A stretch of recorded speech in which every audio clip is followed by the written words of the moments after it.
আসসালামু আলাইকুম ওয়া রাহমাতুল্লাহি ওয়া বারাকাতুহু। সুপ্রিয় শ্রোতা বন্ধুরা, একবার এক মুসল্লি নামাজে দাঁড়িয়ে দোকানের হিসাব করতে গিয়ে ধরে ফেলল ইমাম সাহেবের ভুল। চলুন আজকের এই সুন্দর ঘটনাটি শুনে আসি।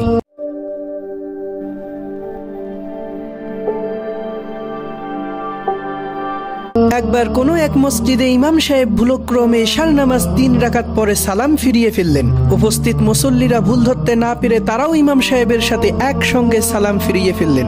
পেছন থেকে একজন মুসল্লি দাঁড়িয়ে বলল, হুজুর, নামাজ তো 3 রাকাত হয়েছে।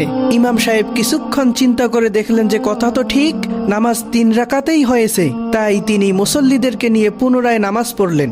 নামাজ পড়ে ইমাম সাহেব ওই মুসল্লিকে নিজের কামরায় নিয়ে বললেন, মাশাআল্লাহ ভাই, আপনি ভুল ধরিয়া আমাদের বড় উপকার করলেন, নয়তো এই ভুল থেকে যেত আর সংশোধন করা হতো না। তবে ভাই, একটা বিষয় আমার নিকট খুব আশ্চর্য লাগছে। মসজিদ ভরা মুসল্লি কেউ ভুল ধরতে পারলো না, অথচ আপনি ভুল ধরে ফেললেন। আসলে আপনি বুঝলেন কিভাবে যে আমরা 3 রাকাত নামাজ পড়েছি? এবার লোকটি দিল এক হাস্যকর তথ্য। সে বলল, হুজুর, আসলে ব্যাপার হলো আমার দোকান হলো 4টা।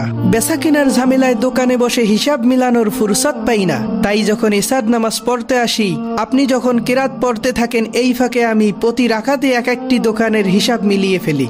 আজ আমার 3 দোকানের হিসাব মিললেও একটি দোকানের হিসাব মেলে নাই। তাই বুঝে ফেললাম আজকের নামাজ 3 রাকাত হয়েছে। এই কথা শুনে ইমাম সাহেব হাসি ধরেও রাখতে পারছেন না, আবার উচ্চ স্বরে হাসতেও পারছেন না।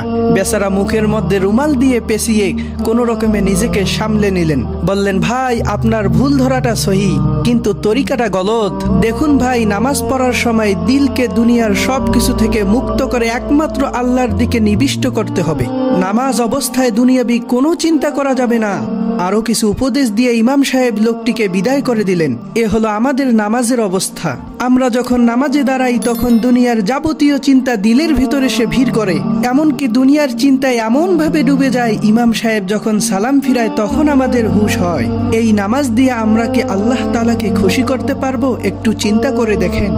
আল্লাহ তাআলা আমাদের সকলকে মনোযোগ দিয়ে নামাজ পড়ার তৌফিক দান করুন।